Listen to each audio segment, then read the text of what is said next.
Hola a todos, ¿qué tal? ¿Cómo estáis? Espero que bien.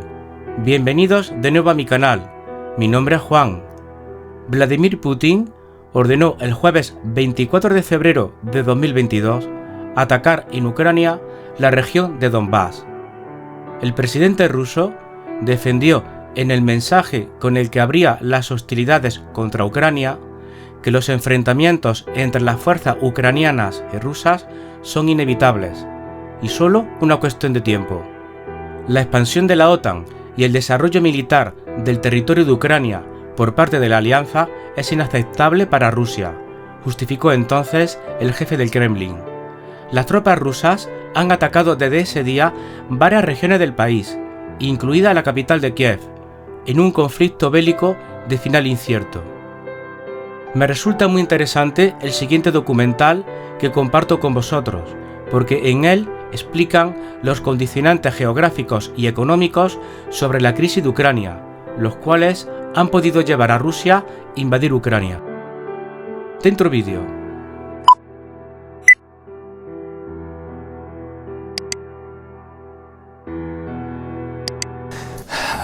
Buenos días, casi buenas tardes a todos. Con esta primera reunión iniciamos algo muy importante para todos nosotros, que son las actividades del recién creado Instituto de Política Internacional de la Universidad Francisco de Vitoria. Este instituto es un proyecto muy ambicioso y va en paralelo con otros ya existentes, como es el Instituto Robert Schuman o el Instituto Henry Newman o algún otro que tenemos que trata de actividades distintas. Decía que el instituto de reciente creación es un proyecto muy ambicioso para esta universidad. Es fundamentalmente un ámbito de investigación de alto nivel, pero el instituto quiere tener un vínculo con la vida cotidiana del campus. Para ello hemos creado lo que se ha denominado el observatorio, que es sencillamente la posibilidad de encontrarnos una o dos veces al mes para tratar temas de actualidad internacional desde una perspectiva ya más claramente profesional. El primer encuentro es este y lo centramos en el tema de Ucrania, que evidentemente es noticia importante, seria y dramática desde hace ya algún tiempo. Entrando en materia, para cualquier persona que se sienta medianamente atraída por las relaciones internacionales, que es una cosa muy común porque es una materia bonita y divertida, lo primero que va a encontrar cuando se acerque a ella es que es una materia al mismo tiempo muy exigente. ¿Qué quiere decir esto? Pues quiere decir que si uno no trae un bagaje de formación previo, difícilmente va a poder de verdad entrar en... No sé si el sonido está funcionando ahora. Sí, va a poder entrar de verdad en materia. En concreto, hay dos presupuestos que no se improvisan, que son fundamentales. Uno es el conocimiento de la geografía y el otro es el conocimiento de la historia. Difícilmente podemos entender algo que ocurre en el ámbito de las relaciones internacionales si no sabemos dónde ocurre, cómo ese espacio determina la evolución de los acontecimientos y, evidentemente, qué historia hay detrás que lleva a pueblos, a gentes, a estados a comportarse de una manera o comportarse de otra. Si nosotros miramos un mapa como el que tenemos ahora en pantalla, lo primero que percibimos es que hay una gran masa de terreno donde en teoría convergen dos continentes. Pero si uno mira sin prejuicios culturales, el segundo continente no lo va a encontrar por mucho empeño que ponga. Lo que tenemos delante es Asia y un poquito del norte de África. Pensar que Europa es un continente es un acto de imaginación, es básicamente un prejuicio cultural. Los europeos tenemos tanta estima de nosotros mismos, nos sentimos tan importantes que hemos decidido que somos un continente. Pero con ojos libres lo que vemos es que Asia tiene penínsulas. Tiene la península escandinava, tiene la península europea, tiene la península que forma hoy la India y parte de Pakistán, tiene la península de Indochina, tiene la península de Corea y un poco más arriba tiene la península de Kamchatka. Son las penínsulas de un único continente. Si de este espacio geográfico pasamos a un espacio de geografía política, lo que vemos es que hay dos grandes naciones. Una en el norte, Rusia, con una extensión espectacular, y otra más pequeña debajo, que es China, con una curiosa falta de simetría, China tiene 1.300 millones de habitantes hoy, Rusia no llega a 150 millones de habitantes.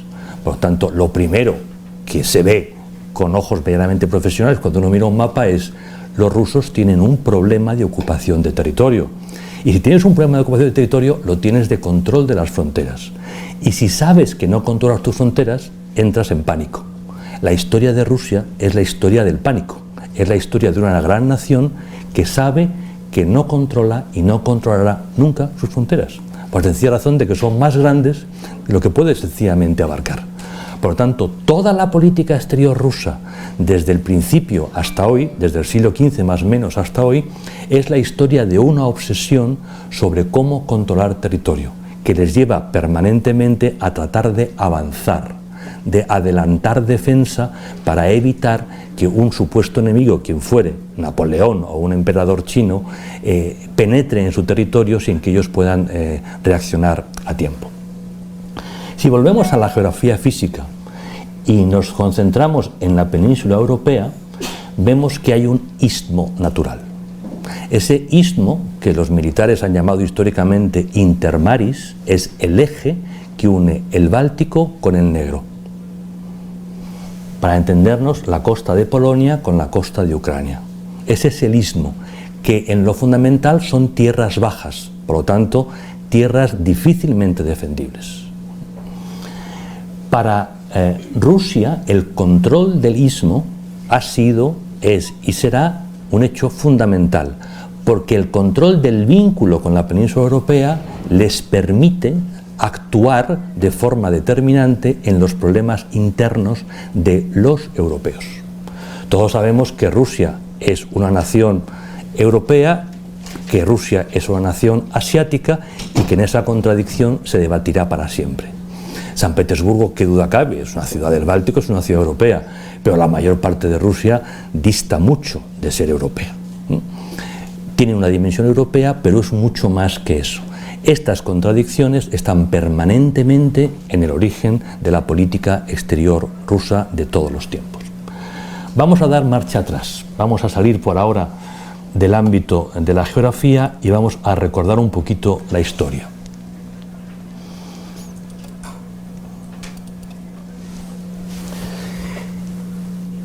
Europa, tal como la conocemos hoy, no ya la Europa del Homo sapiens ni la del Homo neanderthalis, sino la de la civilización, nace fundamentalmente con el mundo helenístico y romano.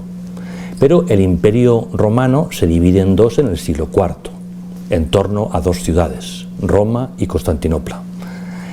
Ese es el trasfondo de lo que luego será el cisma de Oriente y la aparición de dos iglesias, que tienen muy poco que ver con debates teológicos y mucho con debates políticos. ¿Quién manda? ¿El que está en Constantinopla o el que está en Roma? En el siglo V, el imperio occidental, el imperio romano, colapsa. Y eso da paso al feudalismo y luego los nuevos intentos de levantar un nuevo orden cristiano en torno al primer Reich, al Sacro Imperio Romano Germánico. Por el contrario, el Imperio Romano de Oriente permanece ni más ni menos que 10 siglos más, hasta el siglo XV, que colapsa frente al turco, frente a las invasiones musulmanas que proceden del este. Todo eso configura un ámbito político muy distinto en lo que llamamos Europa Occidental y lo que llamamos Europa Oriental. Por influencia de Bizancio, por influencia de Constantinopla, por influencia de ese mundo cristiano ortodoxo, los pueblos eslavos situados justo al norte, a partir del siglo más o menos X-XI y hasta el siglo XV, se van cristianizando, siempre en el marco de la Iglesia ortodoxa. Y nos encontramos, por lo tanto, un mundo eslavo ortodoxo. Ese mundo eslavo se va a ir ordenando más o menos igual que los pueblos del Rin, del eje Rin-Danubio, es decir, el mundo germánico, mediante confederaciones. Y durante siglos existió algo que es capital para entender todo lo que llega después, que se denominó el Rus de Kiev. Es la confederación de los pueblos eslavos cristianizados que responden al eje báltico negro, al intermaris, al istmo que une Asia con la península europea. De Polonia hasta Ucrania Todo eso eran pueblos eslavos, federados más o menos, donde la autoridad, el primus inter pares, residía en Kiev, hoy capital de Ucrania. Por eso, para cualquier eslavo, Kiev es mucho más que una ciudad. Es el centro de una forma de ser, de vivir, de un ámbito cultural. Kiev, evidentemente, estaba muy por encima de Moscú. Moscú era la sede de un ducado, de un principado, que durante muchos siglos, pues sencillamente estaba más o menos dependiente de lo que pasara en Kiev. A partir del siglo XV y XVI hay cambios. Por una parte, el Rus de Kiev se va descomponiendo como consecuencia de la paulatina descomposición también del Imperio Romano de Oriente, de la decadencia de Constantinopla, que finalmente caerá desmoronada por puro agotamiento. La pérdida de ese eje comercial al sur va debilitando el Rus de Kiev y permite que el mundo eslavo gire más en torno al norte, al Báltico, que al Negro. Y ese espacio va a permitir a Moscú, al Ducado de Moscovia, crecer.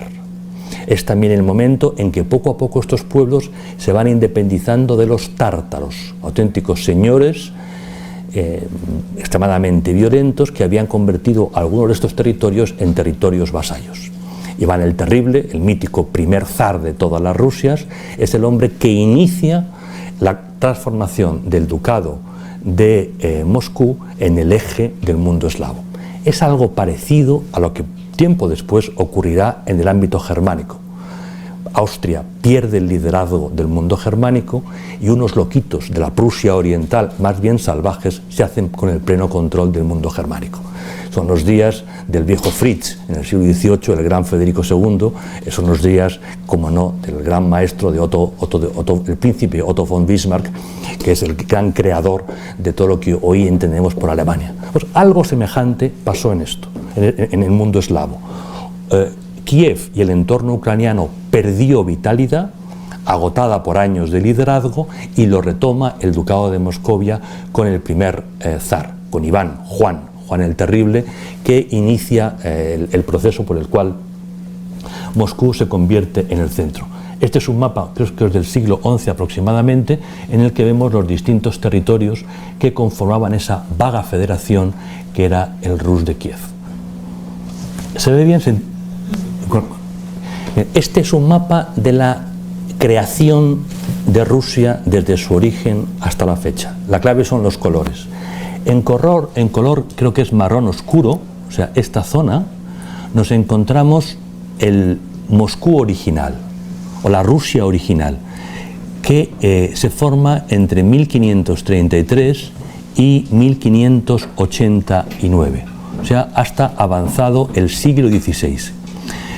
Básicamente es la creación el desarrollo natural de Moscú, buscando siempre el eje de San Petersburgo, que es la salida al mar, y penetrando hacia el este para contener la influencia tártara.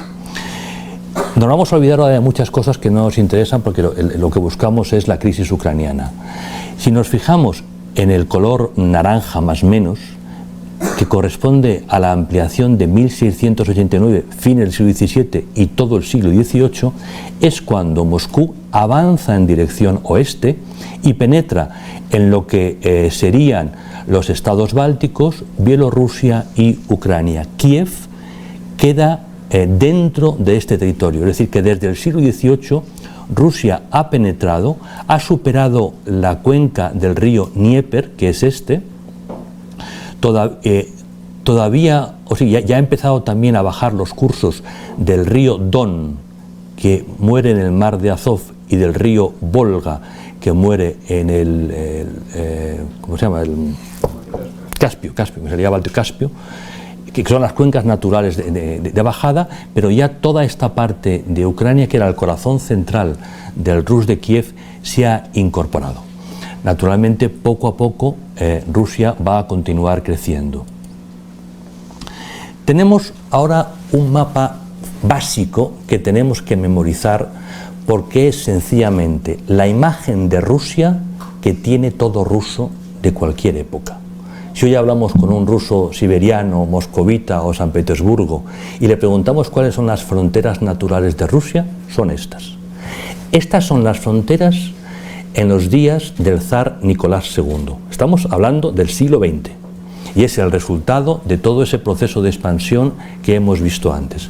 Si nos fijamos, forman parte de Rusia Finlandia al completo, los 3 estados bálticos, la mayor parte de Polonia, incluida la Prusia oriental, de origen germánico, tenemos Bielorrusia al completo, tenemos Ucrania y tenemos también Moldavia, que es la franja de terreno en torno al río Dniester, entre los montes Cárpatos y Ucrania. Los montes Cárpatos es la separación natural en esta zona sur entre Europa oriental y el Istmo. Los montes Cárpatos, que hacen un giro, luego confluyen con el mundo balcánico y toda esta cordillera que da sentido a esta gran península. Hay, por lo tanto, una Rumanía occidental, que llamamos Rumanía, y una Rumanía oriental sobre el Dniester, que es lo que llamamos Moldavia. Los moldavos son rumanos, pero rumanos del este de los Cárpatos. Vemos también cómo Rusia ha descendido hacia el eje del Cáucaso, ha conquistado el Cáucaso norte y también ha conquistado lo que hoy son los 3 estados del Cáucaso sur, Georgia, Armenia y Azerbaiyán, llegando por lo tanto a la frontera con Turquía. En términos culturales, quiere decir que Rusia ha asumido el patriarcado oriental, ha heredado de Constantinopla y de Kiev la representación del catolicismo ortodoxo. Moscú se siente, por lo tanto, sede apostólica. No es solamente un imperio territorial, es un imperio cultural, es el imperio de los eslavos cristianizados, y actúan desde esa perspectiva.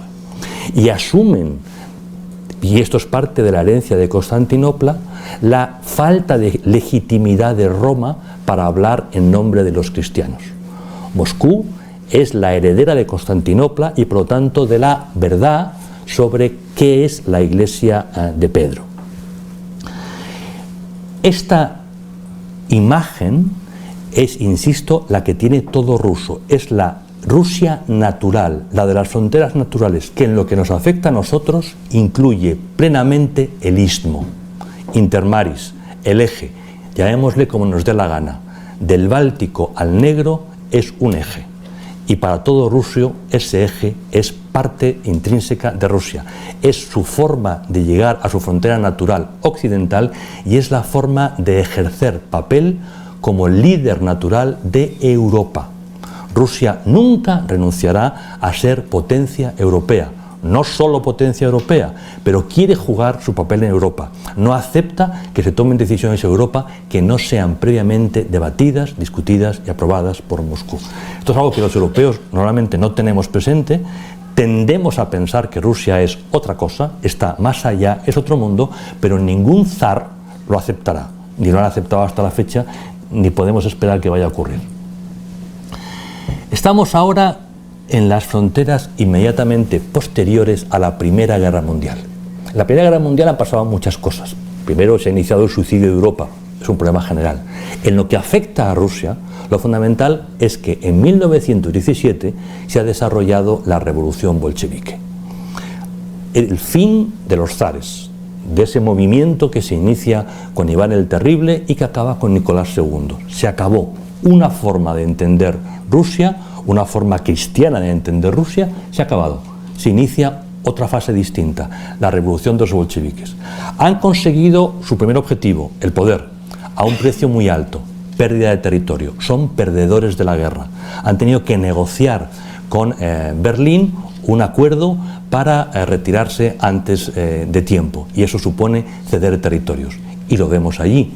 De pronto aparece Finlandia como un estado, aparecen los 3 bálticos, aparece desde luego Polonia, aparece Bielorrusia, aparece Ucrania, aparecen estados en el Cáucaso. Rusia ha tenido que ceder territorio para poder consolidar su objetivo fundamental, que es la revolución bolchevique. Pero esas fronteras no necesariamente tienen que mantenerse con el tiempo. En una fase muy breve, los líderes soviéticos van a lograr que ucranianos y bielorrusos libremente quieran formar parte de la Federación de la Unión de Repúblicas Socialistas Soviéticas. Y por tanto vemos que el recién nacido Estado de Ucrania se disuelve dentro de la Unión de Repúblicas Socialistas Soviéticas. Y que con el tiempo los líderes soviéticos, en gran medida ucranianos, es el caso de Nikita Khrushchev, también de Brezhnev, van a premiar a su tierra de origen con ajustes de fronteras. Fronteras que no son las históricas ucranianas, si es que hay algo que sea frontera histórica, es más que discutible, nunca lo ha habido, pero bueno, no son las fronteras mucho menos del 19, van a ceder a Ucrania territorios en general y sobre todo uno de los bombones del Imperio ruso, la península de Crimea. La península de Crimea, que es esta, que cierra un lago interior, el mar de Azov, donde desemboca el Plácido Don, el maravilloso río Don que tanta literatura ha generado. La península de Crimea es fundamentalmente la sede de la flota rusa del Mediterráneo, a través de Turquía, es decir, del Bósforo, del mar de Mármara, del estrecho de los Dardanelos, dejando a un lado la península de Galípoli. Por aquí salen los buques rusos, camino del Mediterráneo, es decir, en busca de Suez para llegar al Índico, en busca de Gibraltar para salir al Atlántico. No es cualquier cosa, es la única salida que tiene Rusia a estos mares. Una vez cedidos, sencillamente, jurídicamente, estos territorios son parte de Ucrania y por lo tanto van a tener el mismo destino que tenga Ucrania. Seguimos avanzando y nos encontramos en 1984, es decir, poco antes de la descomposición de la Unión Soviética, poco antes del fin de la Guerra Fría, poco antes del derribo del muro de Berlín, con un mapa de lo que era la Unión de Repúblicas Socialistas Soviéticas, es decir, el Estado de Rusia, la Federación de Rusia como eje, llegando desde la frontera con Europa Occidental hasta el Pacífico e incorporando Ucrania, Bielorrusia, todo el Cáucaso, etcétera, etcétera. Si la URSS nace durante la Primera Guerra Mundial, la URSS muere con el final de la Tercera Guerra Mundial, que es la Guerra Fría. Una guerra en la que no hay disparos, pero es una guerra en todos los sentidos del término, que tiene una primera batalla capital, el derribo del muro de Berlín, y que tiene una batalla final, que es la propia descomposición de la Unión de Repúblicas Socialistas Soviéticas. Volvemos a Rusia. Y por lo tanto, los estados que formaban parte de la URSS, pero que no eran Rusia, se convierten en independientes, con lo que había dentro. En el caso de Ucrania, con Crimea, con unas determinadas fronteras, con un montón de armas nucleares y con la sede de la flota rusa en el Mediterráneo. Un tema enormemente complicado, que lleva a unas negociaciones igualmente difíciles entre Rusia, Estados Unidos y la naciente Ucrania, por las cuales se desnucleariza Ucrania y se llega a un contrato de arrendamiento de Crimea como base naval rusa. Es por lo tanto una base extranjera en territorio de soberanía, algo que los rusos nunca han acabado de llevar bien, porque para ellos Crimea sencillamente es parte de Rusia, nunca había sido Ucrania, era parte de Rusia y bueno, aceptaban que las frivolidades de Khrushchev les habían llevado a esta situación, pero en ningún momento lo podían aceptar como algo natural.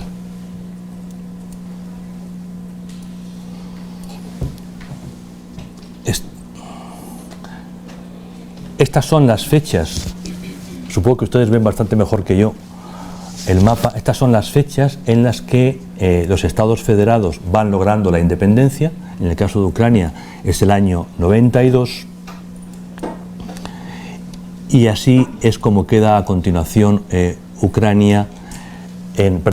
cómo queda Rusia en la actualidad, y aparecen en color los estados que van a formar parte de la Commonwealth, o sea, de la asociación de estados, ¿Qué está haciendo Rusia? Lo mismo que vio hacer en su día al Reino Unido cuando el Reino Unido pierde su imperio. Sencillamente crear un espacio político, o mejor dicho, diplomático y económico que le permita mantener relaciones preferenciales con aquellos estados que durante un tiempo fueron parte de la URSS.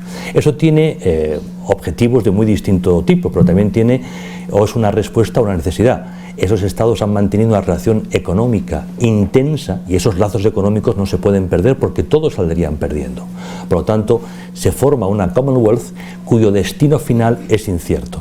Originalmente era vago, en la mente de los nuevos zares es sencillamente lo que en el futuro será la nueva Gran Rusia. Rusia deberá de una forma u otra recomponer sus fronteras y recuperar los estados que de forma natural tienen que ser parte de Rusia. Todo esto es difícil de comprender del derecho internacional público, es difícil de comprender si no se conoce la historia rusa, pero cualquier ruso lo entiende de forma muy sencilla. El istmo es parte de Rusia. Lo han perdido porque han perdido una guerra, la Guerra Fría. Igual que perdieron esos territorios cuando perdieron la Primera Guerra Mundial. Pero si después de la Primera Guerra Mundial consiguieron recuperarlos, van a volver a intentar recuperarlos más adelante. ¿Cómo? Nadie lo sabe, las circunstancias cambian. Pero aprovecharán las circunstancias que sean para tratar de recomponer su mapa y volverlo a la fase primera. Cambiemos de tema. Esta es la de Ucrania de hoy. Una Ucrania grande, una extensión importante, una población también importante, sobre el Mar Negro, con las fronteras que recibieron en su momento. Con colores vemos los porcentajes de la población en función de su origen, que el origen sea ruso o el origen sea históricamente ucraniano. ¿Qué quiere decir origen ruso? Quiere decir que a la altura del siglo XVIII, cuando el imperio de los zares avanzaba en dirección sur y suroeste, hacia el Cáucaso o hacia el Mar Negro, parte de la población rusa se desplazó, buscando actividades determinadas no desarrolladas hasta la fecha, fundamentalmente minería e industria, que se va a situar en la orilla oriental del río Dnieper. Lo que vemos en los colores rosáceos o verdosos, es decir, toda esta parte, es la zona donde hay mayor población de origen ruso, que habla ruso, que es distinta lengua que el ucraniano, y que tiene sus propias tradiciones y sus propias lealtades. ¿Hasta qué punto ese origen, esas lealtades determinan la vida política? Pues lo vamos a ir viendo poco a poco. En este mapa vemos el porcentaje de población. Supongo que ustedes ven algo porque yo no veo absolutamente nada. Población identificado con su origen. Vemos, por lo tanto, el río Dnieper, que hace esta curva fundamental. Esta es la zona históricamente ucraniana, esta es la zona históricamente rusa. Vemos que la zona rusa cubre todo el sur, toda la costa de Ucrania, hasta encontrarse con Moldavia, donde igualmente hay una importante población rusa. Por lo tanto, la posibilidad de que las tensiones ahora concentradas en esta zona lleguen a toda la costa y desde luego ocupen la ciudad clave de Odessa es un riesgo real y un riesgo alto, que Rusia administrará según le interese. Aquí vemos un mapa donde el eje es el vínculo étnico y sobre todo lingüístico. Vemos la zona en la que se habla ruso, la zona en la que se habla ucraniano. Si de lo étnico y lo cultural pasamos a los resultados electorales, vemos cómo queda reflejado. Es decir, la gente no vota en función de su ideario liberal o socialista. No estamos disputando formas de entender una sociedad. Estamos disputando formas de que una cultura prime, de que una cultura se defienda, de que una cultura se mantenga. Los rusos se hacen claramente presentes en el este y en todo el sur, y los ucranianos en las elecciones del año 4 votaron claramente Yushchenko, que fue el presidente que recibió un intento de asesinato, era un actor que quedó totalmente desfigurado por el intento de asesinato. Si de las elecciones del año 4 pasamos a las elecciones del año 10, donde Yanukovych se enfrenta a la señora Timoshenko, vemos como en lo fundamental el mapa es el mismo. Por lo tanto, es verdad que Ucrania es un Estado, que desde el derecho internacional no hay ninguna duda que tiene unas fronteras legítimas e internacionalmente reconocidas. También es verdad que tiene una sociedad rota, una sociedad dividida en dos bloques cohesionados por el ámbito étnico, cultural y lingüístico. Históricamente, Rusia ha exportado su bien más valioso, los hidrocarburos, a través de su estado más valioso, Ucrania. Por eso, hoy, Ucrania tiene como negocio principal cobrar un porcentaje del gas que sale de Rusia hacia Europa. En esa negociación de porcentaje también está la negociación de cuánto gas se queda a Ucrania. No sé si el sonido es bueno. ¿Sí? Cuánto gas se queda a Ucrania y a qué precio tiene que pagarlo. Desde el momento en que las relaciones de Ucrania con Rusia han empeorado por el interés ucraniano de acercarse a la Unión Europea, la estrategia de Rusia ha sido la de diversificar sus formas de sacar la energía de su territorio en busca de otros. Básicamente lo que hay es una estrategia de pinzas de cangrejo. Por una parte, se ha desarrollado un gasoducto que une el territorio de soberanía rusa en el Báltico con el mercado alemán. Es lo que se llama el Nord Stream, la corriente del norte, con dinero ruso y con dinero alemán. Eso, en términos, digamos, económicos y energéticos, sencillamente quiere decir que Alemania recibe directamente ese gas. Perfecto. Si nos olvidamos de ese enfoque y pasamos a un enfoque de política exterior, de relaciones internacionales, quiere decir que Rusia puede cortar el aprovisionamiento de gas a Bielorrusia, a Polonia, sin que Alemania se vea afectada. Es, por lo tanto, un gesto alemán de extraordinaria deferencia hacia Rusia y un insulto para los polacos, que evidentemente lo anotaron como un insulto. Y así están las relaciones entre Polonia y Alemania de bien. Al mismo tiempo, y siempre para evitar a estos estados intermedios, está en marcha el segundo gran gasoducto, el South Stream, que a través del Mar Negro y desde el territorio de soberanía penetraría en Bulgaria, cruzaría Serbia y llegaría casualmente al gran aliado ruso en Europa Occidental, Hungría.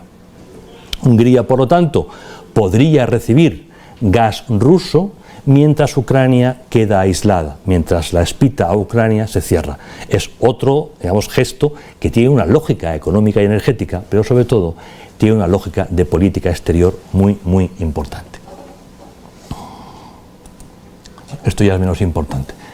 Visto, digamos, lo fundamental que son los condicionantes geográficos y económicos, ahora ya podemos aterrizar en los hechos. Todos sabemos que los medios de comunicación cada día nos lanzan datos y datos y datos y no siempre somos capaces de contextualizarlos correctamente. No siempre podemos decir, pare usted la máquina, quiero saber qué hay detrás, quiero poder detenerme en la geografía y en la historia para saber qué hay detrás. Ya sabemos qué hay detrás, ya entendemos lo que es el istmo, ya sabemos lo que son los fundamentos de la política exterior rusa, ya sabemos cómo Rusia ha intentado dividir a los europeos a través del debate energético en estos últimos años. ¿Qué está pasando en Ucrania y por qué? En Ucrania, punto 1, hay una sociedad dividida culturalmente. Punto 2, un gobierno ucraniano formado por una mayoría prorrusa intentó acercarse a la Unión Europea para lograr un acuerdo preferencial. Digamos, es absolutamente normal que cualquier país, sobre todo un país pobre, un país con grandes retos de desarrollo económico y social, busque acuerdos preferenciales, más aún cuando es vecino de uno de los grandes mercados del mundo como es la Unión Europea. Ucrania, por lo tanto, se acerca. No está pidiendo el ingreso. Ucrania no está en condiciones de ingresar en un mercado tan competitivo como la Unión Europea, está buscando acuerdos preferenciales que le ayuden. Ese gesto, insisto, hecho por un gobierno prorruso ucraniano, es percibido como un paso peligroso desde Moscú. Y el presidente Putin envía un aviso a Kiev. Esa no es la línea. Rectifiquen ustedes, porque consideramos un acto agresivo a Rusia ese acercamiento de Ucrania. El presidente prorruso ucraniano decide que puede jugar, que puede echar un pulso a Kiev, porque por una parte él es prorruso, él es ruso, va a estar en la Commonwealth rusa, va a hacer lo que sea, pero cree que puede mantener la tensión y lograr ese acuerdo que tanto necesita. Y a punto de firmar el acuerdo, días antes de firmar el acuerdo, el presidente ucraniano es invitado a visitar Moscú. Y en Moscú el presidente Putin le comenta que qué pena que no puedan firmar ese acuerdo, pero qué suerte porque van a firmar un acuerdo preferencial con Moscú en el marco de la Commonwealth rusa. El mensaje era claro, sencillamente se le desautoriza a usted, usted no va a firmarlo, lo ha entendido, no lo va a firmar, y lo entendió, esta vez sí lo entendió.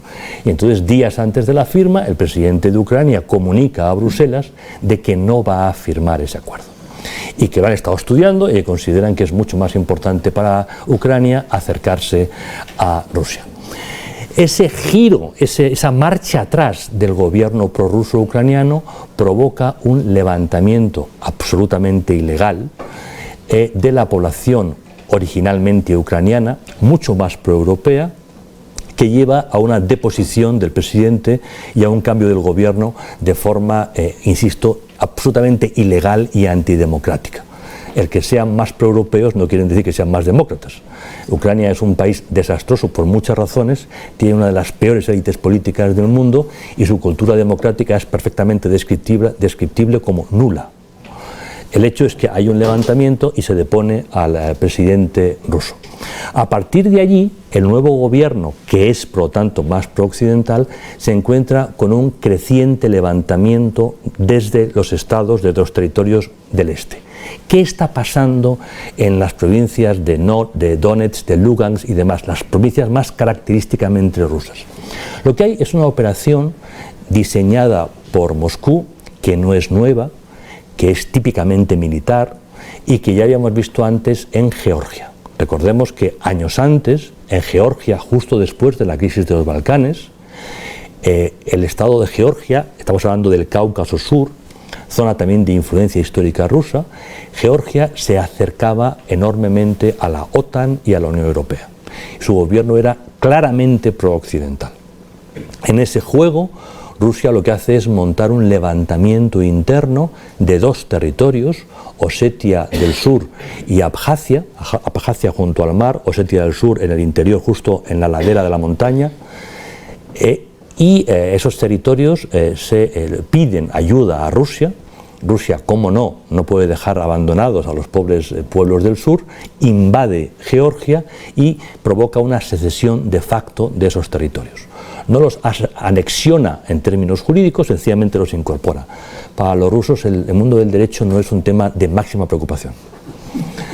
Nosotros tenemos gobernantes que están demasiado obsesionados con el derecho y demasiado poco con el poder, y en Rusia esto no se da.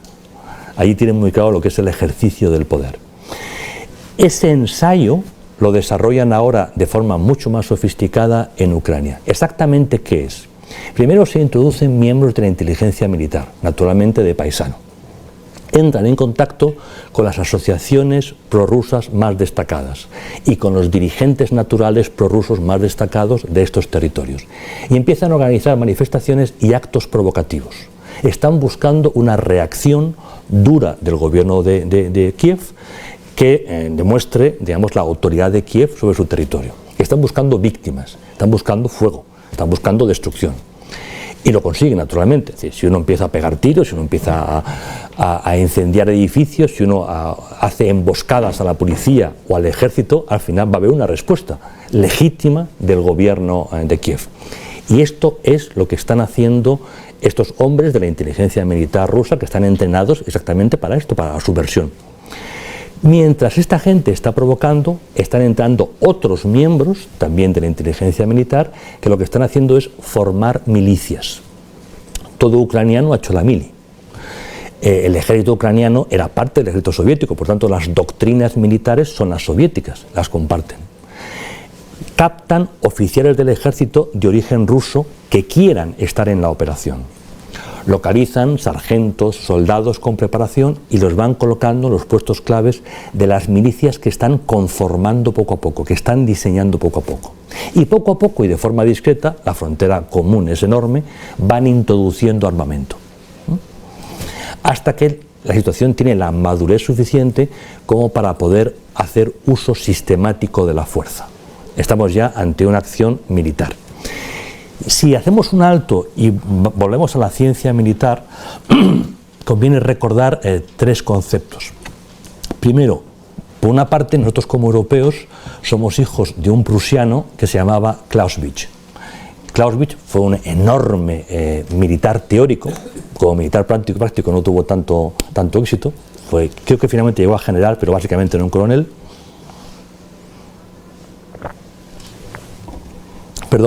Que puso las ideas en orden para definir lo que es la ciencia militar europea, que es lo que llamamos el mundo convencional o clásico. Es decir, los actores son estados, los instrumentos son ejércitos profesionales, dirigidos por militares de academia. Esos militares de academia tienen un código de honor, por el cual hay un respeto a las partes y hay una forma de tratar a los prisioneros. Hay una forma de entender cómo se inicia una guerra y hay una forma de entender cómo se cierra una guerra, cómo se hace un armisticio, paso previo a un tratado, acto jurídico por el cual se cierra el conflicto. Ese mundo ya no existe. Ya no existe porque nadie es tan insensato de enfrentarse a un Estado occidental mediante medios clásicos. Y sobre todo que Rusia no quiere hacer la guerra con Europa, quiere influir en Europa. No está interesado en hacer ningún tipo de invasión o cosa semejante. Llamamos guerra irregular o asimétrica aquella cuyo protagonista es una milicia o grupo y que utiliza la asimetría para golpear allí donde es más vulnerable la potencia clásica. La guerra asimétrica es tan antigua como el hombre, pero si ha habido un país que la ha desarrollado brillantemente, ese es España. La guerra contra el francés, la guerra contra Napoleón, es guerra asimétrica, es guerra de guerrillas. Lo que ahora hacen los islamistas es imitar a las tropas españolas o a las unidades españolas irregulares frente a Napoleón. Eso es una guerra irregular, que desde Vietnam ha tenido otra dimensión. Esa dimensión se llama los medios de comunicación. ¿Qué quiere decir esto? Quiere decir que el campo de batalla no es donde los soldados disparan, son los hogares. Y el instrumento, el arma básica, son los periodistas. Los periodistas están siempre dispuestos a trabajar para un terrorista porque quieren informar. Y lo que el terrorista quiere es informar. Quiere imágenes, quiere proporcionar imágenes. Hoy degüello a un blanquito, mañana hago aquello que sé que va a impactar en el hogar. ¿Por qué? Porque una democracia es un sistema donde la opinión pública manda. Tardará más, tardará menos, va a mandar. Es muy difícil que una guerra se mantenga en el tiempo si la opinión pública no cree que su interés o sus valores estén en juego. Por lo tanto, una guerra irregular buscará, uno, dificultar la victoria del ejército convencional, evitando un campo de batalla clásico, y segundo, enviará imágenes a través de los medios de comunicación para quitar cohesión a la otra parte. Estas dos formas de hacer la guerra pueden llegar a converger, y convergen cuando al mismo tiempo en un campo de batalla nos encontramos un conflicto clásico y un conflicto asimétrico. Es el caso, por ejemplo, de Ucrania. En Ucrania vemos militares de carrera, vemos combates clásicos y al mismo tiempo estamos viendo actos de subversión y estamos viendo a milicias funcionando. Es la tercera vía donde todo converge y es lo que está ocurriendo en estos momentos. Es la forma más clásica de conflicto en el siglo XXI. Es lo que vemos en Irak, es lo que vemos en Siria. Es en menor medida lo que vemos en Libia, es lo que estamos viendo en Nigeria, es lo que estamos viendo en Mali, lugares donde hay guerras en estos momentos, aunque nosotros seamos vagamente conscientes de que eso está ocurriendo. ¿Qué está intentando o cuáles son los objetivos de Rusia en estos momentos, una vez que ha entrado allí? En primer lugar, recuperar lo que considera que es suyo, península de Crimea. Segundo, unir la península de Crimea con el territorio de soberanía, es decir, ocupar la orilla del mar de Azov, todo ese lago interior donde desemboca el río Don, y unirlo, por lo tanto, a su territorio. Tercero, consolidar territorios independientes de facto. O sea, esos territorios que están al este del Dnieper no volverán nunca a estar controlados por Ucrania, o por lo menos nunca en nuestra vida, no lo veremos. Eso podrá seguir siendo jurídicamente Ucrania. A los rusos no les plantea ningún problema que eso sea territorio de soberanía de Ucrania. Lo que les preocupa es el ejercicio de la soberanía. Una cosa es soberanía en el papel y otra cosa es soberanía en el ejercicio. Soberanía quiere decir última instancia. Eso es soberanía. Soberano es el que decide. La soberanía es allí donde reside la última instancia. Sobre el papel, que sea de Kiev. De hecho, esos territorios son rusos y van a seguir siendo rusos. Y nada de lo que diga Kiev va a poder funcionar. Cuarto, mermada la capacidad de Kiev económica y política, se trata de que Kiev rectifique su política pro-occidental. Georgia ya no quiere entrar en la OTAN. Georgia ahora quiere estar más cerca de Rusia. ¿Ha entendido el mensaje? El mensaje que le envió Putin lo ha entendido. Y ha entendido el mensaje de Obama. Esto no va conmigo. Perfecto. Georgia ha rectificado y ahora es prorrusa. Ucrania está ahora en una fase de exaltación y busca apoyo europeo. Y como los europeos tienen muy mala conciencia por lo que ha ocurrido, y tienen mucha razón para tener mala conciencia porque su comportamiento ha sido básicamente irresponsable, ahora están prometiendo ayudas y ayudas. Pero finalmente Ucrania, o lo que quede de Ucrania, rectificará y girará más en posición hacia Rusia. Es un mensaje que está llegando a Bielorrusia. Y es un mensaje que sobre todo está llegando a los 3 estados bálticos. Estados donde hay población rusa de origen, que ya están lloriqueando sobre lo mal que son tratados. O sea, ya tenemos el caldo de cultivo. Ya hay presencia de la inteligencia militar rusa en estos estados. Y el ejército ruso ha provocado 2 incidentes claramente voluntarios. Uno, casi un choque de aviación, mejor dicho, 2 casi choques en altura, y 3, la presencia de submarinos rusos en aguas del Báltico, en territorio de soberanía o casi. Actos, digamos, muy poco amistosos. Sencillamente Rusia advierte de que su mirada está puesta en esa zona y de que cualquier actitud desde esos gobiernos contraria a los intereses de Moscú puede llevar a que los rusos de la zona se sientan maltratados y pidan a la madre patria, a la madre de todas las Rusias, a la ciudad donde los eslavos se sienten siempre en casa, ayuda. Y ese es el juego en el que estamos. ¿Qué ha pasado con Europa Occidental? Y ya con esto voy acabando porque hablo más de la cuenta. Europa Occidental actúa en política internacional a través de 2 instrumentos institucionales, la Unión Europea y la Alianza Atlántica. En ambos casos, sus tratados fundacionales recogen un principio, el principio de puertas abiertas, que se llama así técnicamente en el Tratado del Atlántico, Alianza Atlántica, y que no se llama así, pero como si lo fuera, en el tratado o los tratados derivados de Maastricht, que el último es el de Lisboa. Eso quiere decir que nosotros somos una comunidad cultural situada en un espacio geográfico determinado, con una historia determinada, y que abrimos nuestras puertas a aquellos estados que forman parte de nuestro espacio territorial y que compartan fundamentalmente nuestros valores democráticos. Si uno lee el Tratado de Washington, fundacional de la Alianza Atlántica, es un tratado enormemente importante e interesante, veremos que no se habla del enemigo, que no aparece la Unión Soviética en ningún momento. Lo que se dice es un conjunto de países que comparten unos valores, los valores de la democracia liberal, se reúnen para defender esos valores y para propagarlos. porque nuestra paz depende del equilibrio, del bienestar de los demás. Esta es una idea curiosamente prusiana. Siempre tenemos una idea un poco agresiva de los prusianos, pero había un prusiano que se llamaba Immanuel Kant, que apenas salió de su ciudad, la ciudad de Königsberg, hoy llamada tristemente Kaliningrado, hoy es rusa.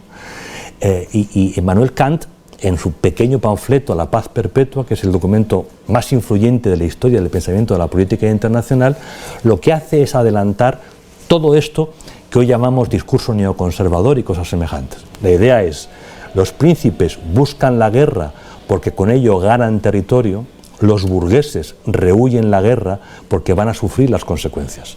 El burgués, él era de Königsberg, Puerto de Mar, buscan el comercio porque el comercio es el modo en que las clases medias ganan dinero, las clases medias se pueden desarrollar. Por lo tanto, un gobierno de burgueses, de clases medias, un gobierno, hoy diríamos, democrático, buscará siempre que otros estados sean igualmente democráticos, burgueses, porque entonces mercaremos, haremos comercio y con el comercio todos ganaremos. Bien, tanto la Alianza Atlántica como la Unión Europea han actuado frívolamente al dar alas a Ucrania sobre su acercamiento a nosotros sin valorar las reacciones posibles de Rusia. Esas reacciones están escritas y descritas hasta el aburrimiento por los analistas de política internacional. Todo aquel que sepa un poquito de historia sabe que Rusia jamás, nunca aceptará perder el istmo y nunca aceptará que estos estados libremente se acerquen a nosotros. Cuando se descompone la Unión Soviética, en el momento de mayor debilidad de la nueva Rusia, de la nueva vieja Rusia, el entonces presidente de Estados Unidos, George Bush padre, prometió a Gorbachev que esos estados no se incorporarían a la Alianza Atlántica. Eran las palabras de un presidente, no era un tratado, no obligaba ni al Capitolio ni a los demás estados. Sencillamente, mientras él fuese presidente de Estados Unidos, eso se mantendría. El siguiente presidente, Bill Clinton, demócrata, era un clarísimo exponente de la tradición kantiana, de la tradición liberal, de la tradición, digamos, de propagación de la democracia. En Estados Unidos hay dos corrientes históricas representadas por dos grandes figuras, Jefferson y Hamilton. El mundo hamiltoniano es el mundo de la expansión de los valores democráticos para, de esta forma, visión kantiana, garantizar un mundo estable. Esto tiene que ver con el Nuevo Testamento. Yo no soy precisamente un teólogo y puesto que no está Padre Florencio me puedo atrever. Esto es Mateo 5. Mateo 5 son bienaventuranzas, ¿verdad? Mateo 5 es la imagen de la ciudad en la colina. Es decir, el ejemplo. El mundo norteamericano, como sabéis, es un mundo profundamente cristiano y donde además, a diferencia del mundo católico, se lee la Biblia desde hace mucho tiempo y por lo tanto los norteamericanos conocen la Biblia muy directamente. La imagen de que Estados Unidos es el modelo, es la ciudad en la colina, es capital para entender la política exterior norteamericana. Igualmente hay otra tradición, la jeffersoniana, que considera que Estados Unidos debe evitar meterse en problemas. Es la corriente aislacionista. Las dos corrientes son o están en la Constitución norteamericana, las dos. Y depende del presidente, vemos bandazos en un sentido u otro. Clinton era profundamente hamiltoniano, mientras que Bush, paradójicamente, era jeffersoniano. El 11 de septiembre le obligó a dar la vuelta. Era aislacionista y se convirtió en todo lo contrario como efecto de los atentados del 11 de septiembre. Pero Clinton, claramente, con su secretaria de Estado, la señora Madeleine Albright, lo que hacen es potenciar la ampliación de la Alianza Atlántica de la Unión Europea hacia el este. Política que sigue Bush hijo. El problema es que mientras esto está pasando, Rusia comienza a fortalecerse de nuevo gracias al alza de los precios energéticos y gracias a la llegada de Putin, del zar Putin, que concentra poder, resta capacidad democrática al sistema político ruso y, por lo tanto, potencia la autoridad del propio presidente. Es el momento en que desde la Unión Europea fundamentalmente no se valora suficientemente la reacción que Rusia podía tener. Se da alas inconscientemente y cuando ocurre lo que ocurre, sencillamente se deja tirados a los ucranianos, como se dejó tirado tiempo antes a los georgianos y como se dejará tirados al que venga después, que no sabemos quién es y esperamos que no sea nadie. Y dicho esto, y como llevo ya casi una hora hablando, pues dejo de hablar y quedo a expensas de cuántas preguntas me quieren hacer. Muchas gracias.